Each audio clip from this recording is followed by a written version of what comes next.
मैं तुझे प्रथम गिनती में गिनाता हूं, देवताओं का आधिपत्य तुझे प्रदान करता हूं, सारे देवों में तू प्रथम गिनती में गिना जाएगा, प्रथम पूज्य माना जाएगा। बस शंकर भगवान ने वर दिया, थोड़ी देर बाद कार्तिकेय महाराज आ गए। कौन आए? जम के बोलो जरा। कार्तिकेय। और कार्तिकेय जी आए और आकर बोले, पिताजी दंडवत करा, प्रणाम करा, साष्टांग करा, मैं परिक्रमा कर कर आ गया। मैंने परिक्रमा करा। अब इधर तो देवता सब सारे देवता मिलकर अक्षत छोड़ रहे गणेश जी के ऊपर, स्वस्ति वाचन हो रहा, लोग प्रणाम कर रहे, नमन कर रहे, लोग आवाज लगा रहे, श्री गणेश जी महाराज की।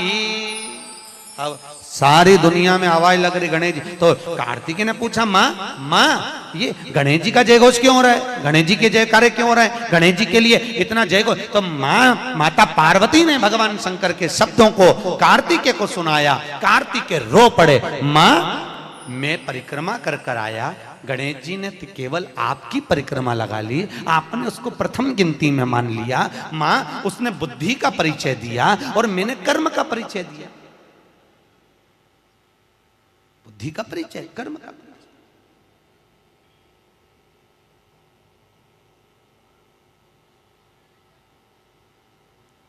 मैंने कर्म कर दिया। महाराज,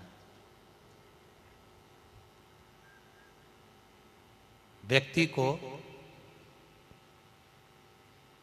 उसके भाग्य का मिलता है कि कर्म का मिलता है? जल्दी बोलो। कर्म का।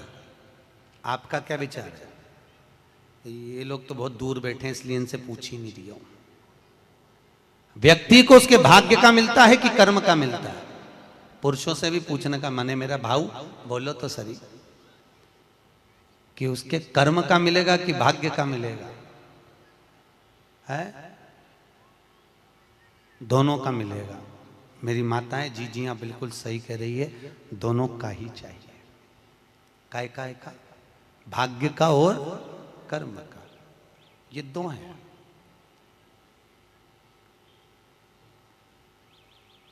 बैंक में एक लॉकर होता है, उस लॉकर में लोग अपनी रकम रखते हैं। बोलो तो सही है गलत? रखते हैं कि नहीं रखते? अपनी चेन, अंगूठी, मोबाइल, पर्स सब लॉकर के अंदर रखते हैं। बैंक में लॉकर होता है, लॉकर में रखने के बाद में लॉकर की दो चाबी होती है। कितनी चाबी लॉकर की? दो। एक चाबी तुम्हारे पास, एक चाबी मैनेजर के पास। तुम्हारी चाबी कितनी भी लगा लो, जब तक मैनेजर की चाबी नहीं लगेगी तब तक वो लॉकर, अरे बोलो जम के, नहीं खुलेगी। और बैंक का मैनेजर कितनी भी चाबी लगा ले, लॉकर खुलेगा क्या? नहीं, तुम्हारी चाबी लगना जरूरी है। उसी तरह तुम्हारी चाबी है कर्म की चाबी, तुम कितनी भी घुमा लो पर वो ताला नहीं खुल सकता जब तक मैनेजर मेरा शंकर अपनी भाग्य की चाबी घुमा कर नहीं जाए। इसलिए तुम कर्म करो, भाग्य की चाबी मेरा भोलेनाथ घुमाएगा, और कब क्या दे जाए तुम्हें मालूम ही नहीं पड़ पाएगा। इसलिए चाबी दोनों होना चाहिए, एक भाग्य की, एक कर्म की। दो चाबी होंगी लॉकर खुलेगा, अगर एक चाबी लगी तो लॉकर नहीं खुलेगा। गणेश जी महाराज को भगवान कार्तिकेय महाराज बोल रहे हैं, माँ मैं कर्म करने गया था, मैं परिक्रमा करने गया था, और यहाँ गणेश जी महाराज को तुमने प्रथम गिनती में बना दिया। माँ ये क्या हुआ? माता पार्वती को गुस्सा तो बहुत आया, क्रोध भी आया, माँ पार्वती की आंख में अश्रु भी भर गए। महाराज आंसू है माता पार्वती के नयन, अश्रु।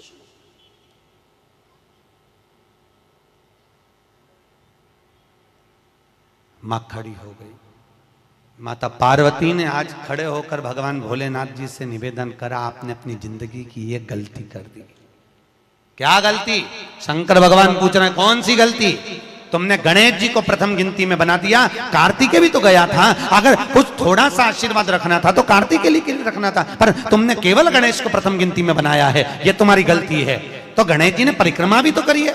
माता पार्वती खड़े होकर शंकर भगवान से बोली, भोलेनाथ मैंने अपनी जिंदगी में आपसे कभी कुछ नहीं मांगा, पर आज तुम्हारी यह पार्वती तुमसे एक वर चाहती है। शंकर भगवान ने कहा मांग, तुझे क्या चाहिए? पार्वती कहती है आज के बाद तुम्हारी कभी पूर्ण परिक्रमा ना लगे, आज के बाद तुम्हारी कभी पूर्ण प्रदक्षिणा ना हो, पूर्ण नहीं होना। कौन ने मांगा? जम के बोलो, पार्वती। शंकर की पूर्ण प्रदक्षिणा माता पार्वती ने कह दिया भोलेनाथ आज के बाद ना हो, क्योंकि तुम भोले हो, तुम्हारे आसपास कोई घूम लेता है तुम उसको कुछ भी निकाल कर दे देते हो। होता है, दो बहुएं होती हैं, एक बहू रहती है पूना में, बोलो कहां, मुंबई या पूना, और दूसरी बहू तुम्हारे साथ रहती है। अरे बोलो जम के, एक दूर रह रही है और एक तुम्हारे साथ रह रही है। पर सास को जो साथ रह रही है ना, रोज पूछ रही है ना, वो अच्छी नहीं लगती। वो जो दूर रहती है ना, उसका गुणगान 24 घंटे करती है। ये डोकरियों की आदत भी बुरी, बढ़िया, बड़ी बुरी आदत। जो पास रह रही है वो अच्छी नहीं लग रही, जो दूर रह रही ना वो दिवाली पे आती है, बस दिवाली पे 30 त्योहार पर आती है, और दिवाली पे आते और आके पल्लू वल्लू लेके मम्मी जी मम्मी जी मम्मी जी करके आई आई करके बस 2-4 बार इधर उधर घूमेगी और सास इतनी खुश हो जाएगी, तुरंत अंगूठी निकाल के चुपचाप रख ले।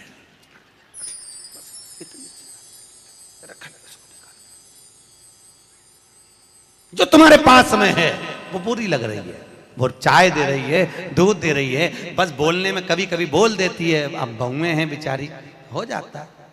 एक सास बहू से कहती है मैं सुबह 5 बजे उठती हूं, तू 4 बजे उठा कर।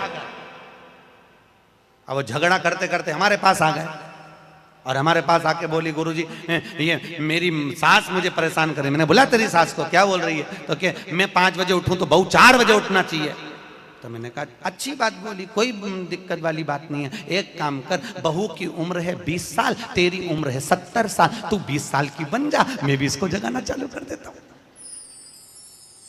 जब तुम, वो कहते हैं ना सास भी कभी बहू थी, जब तुम बहू थे तुम भी खूब अलमस्त चकाचक सोते थे और तुम्हारी सास पहले उठती थी। बुढ़ापे में नींद नहीं आती जीजी, नहीं आती। आती क्या?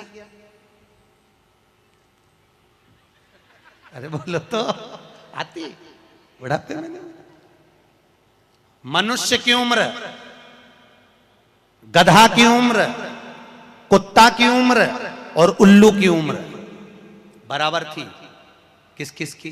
जम के बोलो। मनुष्य, गधा, कुत्ता, उल्लू। सबको पहचानती हो? ठीक है, सबकी उम्र बराबर है, 40-40 साल। मनुष्य पहले 40 साल का था, गधा 40 साल का था, कुत्ता 40 साल का था, उल्लू 40 साल का था। सबकी उम्र लेवल में बिल्कुल बराबर की। भगवान क्या देर अंधेर कुछ ये ऊंचा नीचा लेवल अपने यहां चले, भगवान क्या नहीं चले। भगवान ने सबकी उम्र 40-40 साल रखी, सबकी उम्र 40। एक दिन गधा भगवान के पास में आया और गधे ने भगवान से आकर कहा अरे भोलेनाथ। भगवान शंकर ने पूछा क्या हो गया? महाराज हमारी उम्र 40 साल की दे दी, हम लोगों का बोझा ढोते रहे, लोगों का वजन ढोते रहे, महाराज हमारी उम्र बिल्कुल आधी कर दो, बिल्कुल आधी, हमें इतनी लंबी उम्र नहीं चाहिए। भगवान ने कहा ठीक है गधा, आज से तू 20 साल का। गधा कितने साल का हो गया? अरे जम के बोलो, 20 साल का। थोड़ी देर बाद मनुष्य, आवाज सेट करो, मनुष्य इको खत्म हो गया, डिले नहीं आ रहा।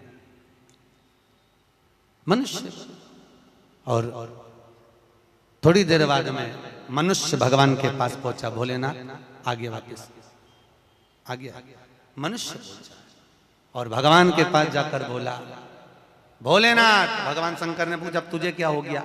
भोलेनाथ 40 में मेरा क्या होगा प्रभु? भगवान ने कहा गधे की बच्ची है, कितने साल बचे हैं? 20। मनुष्य कहा दे दो प्रभु, भगवान ने कल ले जा। कितने का हो गया? जम के बोलो 60 का। थोड़ी देर बाद कुत्ता आ गया। कुत्ता शंकर जी से बोला भोलेनाथ। शंकर भगवान ने पूछा तुझे क्या हो गया? महाराज 40 साल की उम्र दे दी, लोगों के दरवाजे पर बैठा रहूं, दरवाजे पे बैठकर झूठन चाटूं, दरवाजे पे बैठ कर रोटी खाऊं, दरवाजे पे दुम हिलाऊं और दरवाजे पे से चिल्लाऊं महाराज मेरी उम्र कम कर दो। भगवान ने कहा ठीक है कुत्ता, आज से तू 20 साल। थोड़ी देर बाद मनुष्य फिर आ गया। भोलेनाथ 60 में क्या होगा? भगवान ने कहा कुत्ता की बच्ची है कि चल जाएगी, ले जा। कितने का हो गया? 80। थोड़ी देर बाद उल्लू आया। उल्लू ने आकर कहा भोलेनाथ। भगवान शंकर ने पूछा तुझे क्या हो गया? महाराज 40 साल की उम्र दे दी, रात रात भर जगता रहूं, पेड़ पे टंगा रहूं, रात रात भर मुझे नींद नहीं आती भोलेनाथ, मेरे को रात भर चौकीदारी करना पड़ती, रात भर पेड़ पे बैठा रहता हूं, रात भर वृक्ष पर बैठा रहता हूं, मेरी उम्र कम कर दो। भगवान ने कहा कितनी कम कर दो? बिल्कुल आधी कर दो। भगवान ने उल्लू की उम्र आधी कर दी। कितने साल का हो गया? 20 साल का। थोड़ी देर बाद मनुष्य आ गया। मनुष्य आकर बोला अरे भोलेनाथ। शंकर भगवान ने पूछा क्या हुआ? 80 में मेरा क्या होगा? भगवान ने कहा उल्लू की बच्ची है, चलेगी कि ले जा। कितने का हो गया? 100 का। अब तुम खुद देखो 40 वर्ष तक मनुष्य अपनी जिंदगी को सही जीता है। कितने साल? जम के बोलो जरा। 40 साल तक मनुष्य अपने जीवन को सही जीता है। खूब खाता, आराम से पचता, खूब डेंटिंग पेंटिंग सब चकाचक, कपड़े मपड़े सब जोरदार, रकम मकम सब पहने, खूब अच्छा लगे। क्योंकि 40 वर्ष की जिंदगी तुम्हारी है तो 40 साल तक मनुष्य अपने जीवन को सही जीता है। 40 के बाद किसकी लगी थी? जम के बोलो। गधे की। तो 40 से 60 तक मनुष्य गधे जैसा बोझा ढोता है। बच्चों को बड़ा करना है, शादी करना है, मायरा भरना है, परिवार को पालना है, तो बोझा ढो रहा है। जैसे गधा बोझा नहीं ढोता, ऐसे 60 तक बोझा ढोया। 60 के बाद उम्र किसकी लगी? कुत्ता की। जब 80 की उम्र में आता है तो कुत्ते को दरवाजे पे रखा जाता है। जब तुम्हारी 80 की उम्र होगी तो घर के लोग कुर्सी डाल के खटिया पलंग दरवाजे के पास हॉल में बिठा देंगे, वहीं बैठे, और रोटी भी दरवाजे के पास, चाय भी दरवाजे के पास, क्योंकि कुत्ते को अंदर परमिशन नहीं है। और कोई भी मिलने आया तो वहीं से चिल्लाया बहु, वहीं से आवाज लगा रहा, क्योंकि कुत्ते की उम्र लगी है।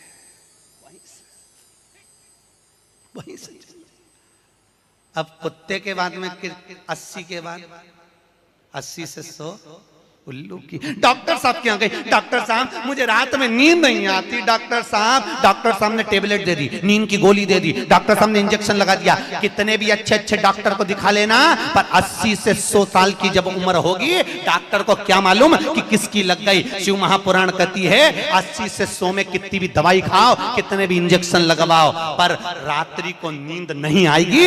गोली खा भी लोगे तो रात के 1:30-2 बजे तक चकाचक सोएगी, 2 बजे के बाद उल्लू जैसी बैठी रहेगी।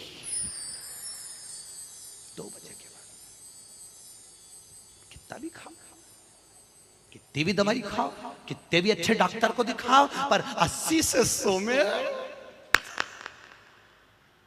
जाग रही। आधी रात को जागे, बहू के मम्मी सो नहीं रही, आई सोई नहीं, आई के मारे नींद ही नहीं आई। अब इसके कौन समझाए उल्लू की लगी, कौन समझाए इसके। 80 से 100। अपन तो सब कथा छोड़ो, अपन अपनी कथा पे आओ। चलो महाराज, तो जो बहुत दूर रहती है ना वो अच्छी लगती है, जो पास में रह रही दूर के ढोल सुहावन, ठीक नहीं है, श्रेष्ठ नहीं है। भागवत ज्ञान गंगा यज्ञ समिति वालों, काय श्रेणी की कथा 10-15 मिनट ज्यादा हो जाए तो कोई दिक्कत तो ना है? हाँ, क्या विचार है तुम्हारा? नहीं, अगर खाना हो तो मैं तुम अक्षतम केसम कर दूं, मारे का ये मिर्ची का ठेसा तैयार, अपने कहीं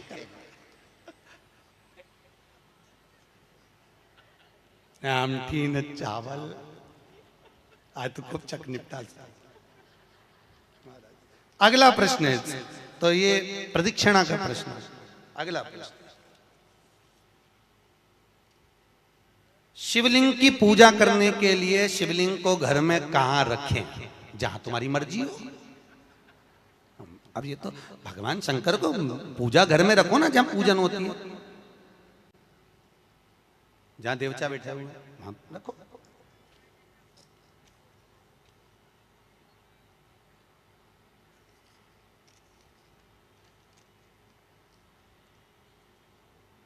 पीपल के पेड़ को सोमवती अमावस्या के दिन 108 फेरी क्यों लगाई जाती है? वाह, बहुत बढ़िया। हमने तो नहीं की कि लगाओ, अब तुम्हारा मन है 108 लगाने का। याद रखना, पीपल के वृक्ष की परिक्रमा करने से वैभव बढ़ता है, आंवले के वृक्ष की परिक्रमा करने से लक्ष्मी बढ़ती है। याद रखिए, तुलसी की परिक्रमा करने से सौभाग्य बढ़ता है। अब 108 मन का लगाओ, चाहे 208 लगाओ, 216 लगाओ, ये आपके ऊपर है। यहां आपका भाव होना चाहिए कि हम भगवान को कैसे रिझाएं, कैसे रिझाएं, ये आपका भाव है। उसका फल क्या है?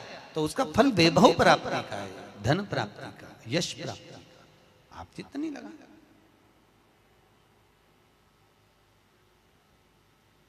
ऋषभदेव जी के पुत्र श्री भरत जी महाराज अपनी योनि से छूटे तो हिरण की योनि में गए। हिरण की योनि पाने के बाद श्री ऋषभदेव जी के पुत्र जो भरत जी थे, हिरण की योनि में आने के बाद में, हिरण की योनि पाने के बाद भरत जी को लगा कि मैं इस हिरण की योनि में पड़ गया हूं, इससे मुक्ति कैसे मिलेगी? तो हिरण की योनि में आने के बाद भरत जी महाराज पीपल के वृक्ष के नीचे जो संत बैठे हुए थे उनकी 108 परिक्रमा करते थे हिरण की योनि में। तो हिरण की योनि के 108 परिक्रमा कर रहे थे। उस दिन थी सोमवती अमावस्या का दिन, जिस दिन हिरण की योनि से परिक्रमा करते करते भरत जी महाराज छूट गए थे और वापिस मनुष्य की योनि में आ गए थे। ये 108 परिक्रमा का फल है। ऋषभ जी के पुत्र हिरण की योनि से छूटकर परमात्मा की भक्ति को, मनुष्य देह मिल गई। शायद हो सकता है हम मानव की देह में हैं और मनुष्य की देह में आकर अगर हम भगवान की 108 परिक्रमा लगाते हैं, हम भगवान का भजन करते हैं, 108 परिक्रमा के अंतर्गत हम डूबे रहते हैं, तो हो सकता है मनुष्य की योनि से छूटकर हम देव योनि में चले जाए, भगवान की परास प्राप्त हो जाए। मां तो शास्त्र कह रहा है, अंजना माता गौतम बाबा से कहने पर शंकर की आराधना कर रही है।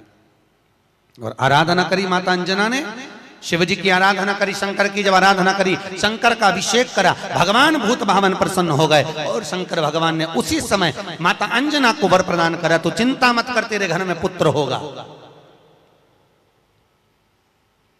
पुत्र, तू क्यों चिंता कर? भगवान शंकर जब भी देते हैं छप्पर फक के देते हैं। भगवान कृष्ण के यहाँ कितने बच्चे दिए? 1,77,086। अब अंजना माता के यहाँ भगवान संतान दे रहा है। भगवान अंजना माता के यहाँ, हनुमान जी महाराज कितने भाई थे? माता अंजना के गर्भ से जो संतान हुई थी, हनुमान जी महाराज सगे भाई कितने थे? हनुमान जी कितने भाई? अरे बोलो तो सही, हनुमान जी भाई कितने हैं? सगे भाई कितने हैं हनुमान जी महाराज?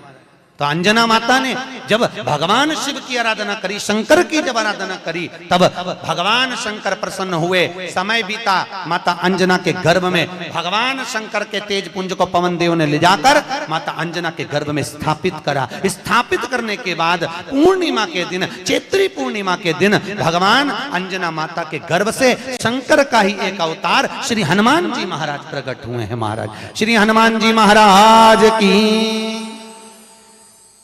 हनुमान जी सगे भाई हैं 6। कितने भाई हैं? 6